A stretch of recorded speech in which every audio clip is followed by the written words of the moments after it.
नमस्कार, आपके साथ मैं हूं सपना मदेशी और आप देख रहे हैं जगत न्यूज 24। तो आइए शुरुआत करते हैं कुछ खास खबरों से। मांडवी तहसील में 16 मई 2025 को पीड़िता का मांडवी तालुका के मांडवी पुलिस स्टेशन में लाख गांव निवासी आरोपी अंकित रामजी भाई चौधरी के द्वारा मांडवी के न्यू लाइफ क्लिनिक में पति का इलाज किया गया, जहां पीड़िता की पहचान हुई। इसके बाद आरोपी ने पीड़िता को प्रेम के जाल में फंसाकर शादी का झांसा देकर उसका विश्वास जीता और उसका धर्म परिवर्तन कराया।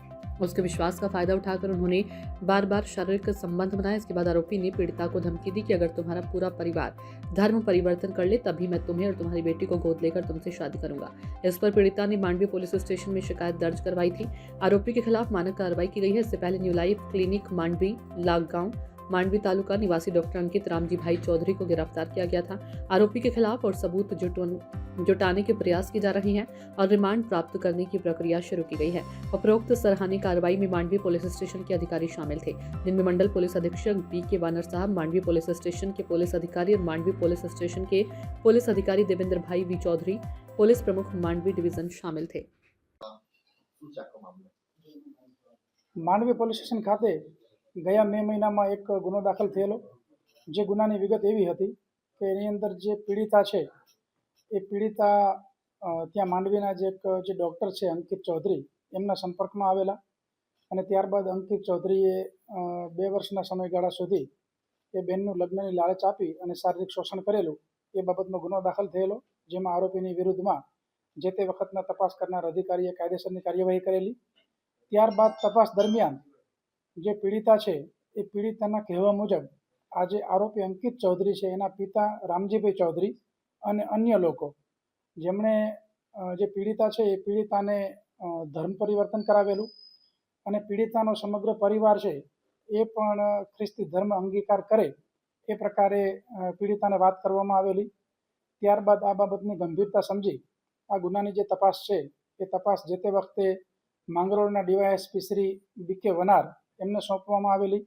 આ તપાસ દરમિયાન એમણે વિગતે તપાસ કરતા જે પીડિતાના આક્ષેપ હતા અને પીડિતાના પરિવારજનોના જે આક્ષેપ હતા એમાં સત્યતા જણાઈ આવેલી અને એમાં જરૂરી પુરાવા જણાઈ આવતા એ પુરાવાને આધારે નામદાર કોર્ટમાં ગઈકાલે ગુજરાત ધર્મ સ્વાતંત્ર્ય અધિનિયમની જે સંલગ્ન કલમો છે એ કલમો ઉમેરવાનો રિપોર્ટ કરવામાં આવેલો છે અને ધર્મ પરિવર્તનનું જે ગેરકાયદેસર રીતે કૃત્ય કરેલું છે એ બાબતે એના જે મુખ્ય આરોપી છે રામજીભાઈ ચૌધરી જે લાખ ગામના રહેવાસી છે અને પીપલવાડા મુખ્ય શાળાના પ્રિન્સિપાલ છે એમની ધરપકડ કરવામાં આવેલી છે। આજે નામદાર કોર્ટમાં રજૂ કરી જે યોગ્ય મુદ્દાઓ જે અન્ય તપાસવાના બાકી છે એ મુદ્દાને ધ્યાને રાખી નામદાર કોર્ટમાં એમને રિમાન્ડ માટે આજરોજ તજવીજ કરવામાં આવશે। બાળકો બાબતની પ્રવૃત્તિઓ ધ્યાનમાં આવેલી નથી, પરંતુ પોતાના ઘરે એ પ્રેયર કરાવતા હોય अन्य नागरिकोने एमना बीजा लोकोने ए प्रकारनी बाबतो ध्याने आवेली छे। एमां पण तपास थशे, अत्रे पण तपास थशे अने आजुबाजुना विस्तारनी अंदर कोईपण जग्याए जो एमने गैरकायदेसर प्रवृत्ति आचरेली हशे तो ए बाबतनी पण तपास थशे।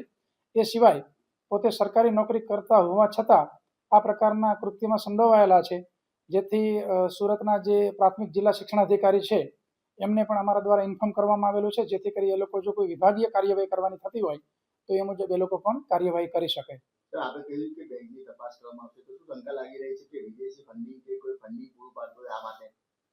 हाल में जे ट्रस्टना एकाउंट है एना अमारा DYSP अभ्यास करी रह्या छे, पण एमां बहु ज विगते तपास करवी खूब जरूरी है। एनी माटे अमे जे चेरिटी कमिश्नर में रजिस्टर थयुं छे ट्रस्ट, तो चेरिटी कमिश्नरनी ऑफिसनो पण मदद लईशुं। एनी अंदर अन्य कोई एक्सपर्ट हशे एनी पण मदद लईशुं आणि कोई पण शंकास्पद बाबत जणाई आवशे तो एमां खूब ઊંડાણપૂર્વકની तपास थशे। हाल में तो आज ट्रस्ट है एना प्रमुख तरीके रामजीभाई चौधरी सक्रिय है, परंतु ए सिवाय एनी साथे सपोर्ट में कोण है डायरेक्टली के इनडायरेक्टली ए पण तपासवामां आवशे। ऐसे ही अपडेट्स के लिए देखते रहें जगत न्यूज 24 और हाँ, हमारे चैनल को लाइक, शेयर और सब्सक्राइब करना बिल्कुल ना भूलें।